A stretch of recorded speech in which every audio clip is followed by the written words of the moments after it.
Hello, beautiful people. Welcome. This is Power and Purpose. I trust you're doing well. Subscribe, like, and share the video. Our topic for discussion today is silencing them. How do you silence naysayers around you? People who constantly say negative words into your life. Words like, you are worthless, you are hopeless, you are useless, you can amount to nothing, you are a failure, without such and such you can do nothing, that you can never survive without them. You know, there are people in this world who try to make themselves God in your life. There are people in this life also who have to suppress you and be negative to you so that they can boost their self-esteem. There are people who have to be negative and mean to you so that they can lift their egos up. When you are surrounded by such people, and if you're not careful, the words they say to you can become you if you allow them. You are the one, and you have to be in a position to say, no, I am not anything like you're saying, because God tells me that I am fearfully and wonderfully made, because God tells me that He has good plans and purpose for my life. And so whatever anyone has told you in the negative, it is time for you to silence those people, and it is time for you to have a change of mind. Begin to erase all the negative words that they've said to you and into your life, and begin to replace them with the positive that God has said about you, because no one is God in your life except God. Do not allow anyone to make him or herself God in your life. There is only one God in your life, and that is God. And until God tells you otherwise, don't let anybody else say anything to you. I can relate, and that's why I'm here. Words that were told to me almost became part of me. It hindered my growth on the job. It hindered my progress in life. It prevented me from accepting new projects on the job, thereby promotions passed me by. It prevented me to grow because I accepted what was being told to me, that I cannot do anything, that I am worthless, that I am a failure. These words put fear in me. And because of the fear that these words put in me, I was afraid to take on new challenges. I was afraid to accept new projects. I was afraid to challenge myself, and I was stuck. And because of that, I wasn't growing in life. I wasn't succeeding. I was stuck. Until I began to have that change of mind and to begin to silence and to say, no one is God in my life except God. And that attitude, that positive attitude that I began to exhibit, made all the difference. And so I am going to base today's reading on Numbers 13:30. It says, then Caleb silenced the people before Moses and said, we should go up and take possession of the land, for we can certainly do it. This was the time when God had promised the people of Israel to give them the land of Canaan. And so Moses sent 12 spies to go and survey that land. When they came back, 10 out of the 12 came with negative news. They forgot that God had promised them the land, and therefore the land was already theirs.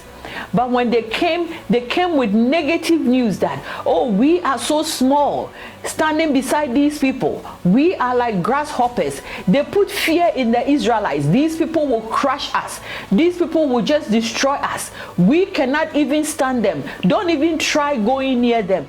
And so with the fear and all the negative things they said, the Israelites were afraid to go. And they forgot that God is God, and because God said he was going to give it to them, that God would give it to them. It was Caleb and Joshua who brought positive news, but it was too late. Remember, it was the majority against the minority, 10 against 2. And so these 10 put fear in the Israelites, and they left the Israelites wandering in the wilderness for so many years. So I want you to become like Caleb. I want you to become like Joshua. even when you know that the thing is negative, I want you to say it's positive. Because if God is with you, there is nothing that you cannot do. Once you begin to know and realize that it is God who is with you, then the impossible becomes possible. And that's exactly what Caleb did. And so he knew who he was with. He knew that he was with God and God was with him. And that is why he said, no, we can certainly do this. He was confident because he knew that God was already going to give them the land. But then the other 10 were different. They said negative things, and that changed the whole story. And so then I'm going to tell you a story. So one day I went on to a new job. I got a new job.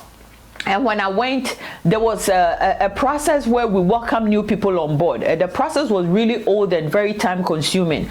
I approached my supervisor and I talked to her about it. Now, this was after I had been able to accept and to stand up and to begin to challenge myself and say, hey, I'm not going to let these negative words get to me anymore. And so this moment, my mindset had changed. And for the first time in years, I was about to challenge myself. I was about to do something new. And so I moved forward to my supervisor and I said, this process seems old and time consuming. Is there anything we can do about it? And she said, yes, but we have not found anyone to do it. We're looking for somebody to create something on the web where all the information will be on the internet. Someone who is technology savvy. I wasn't. I knew how to use the computer to do a few things and to get my work done, but I wasn't really savvy when it came to, the computer. But I said I would. And then she told me that there were places I could go to get help if I wanted to really do this. I said, sure, why not? So she gave me all the contact points and then I began the process. I called a few people and they told me that I had to take training. And once I took the training, they were going to walk me through how to create a web page for the office and how to be able to link all those files there so that it would be an online files rather than the hard copy that we were using. I said, okay. So I started doing this project. It took about 6 weeks to 8 weeks, but I did it. And I felt so proud and I felt so happy. I have challenged myself. I have gotten out of the box. I have taken a bold step. I have proven to those who told me that I couldn't do anything, that I was hopeless, that I was worthless, that I was useless. I had proven to them that I wasn't what they said I was. I challenged myself. I trusted in my God and I took a bold step and I succeeded. And I got cash award and I got time off award and I also got a certificate for that. Whatever anyone tells you in the negative, reject it, silence them, be like Caleb, tell them you are not. Whatever God has said about you is what you should believe. Hold God to his word. When he says you are fearfully and wonderfully made, hold God to his word. When he says he's created you a little lower than himself, God is God. You are special to God. And so believe what he has said about you and not man. Until I come back to you next time, always remember that your purpose is your power of influence to affect lives, to make a change, and to bring a difference in this world. Do your best and leave the rest to God. Stay safe and stay blessed. Bye for now.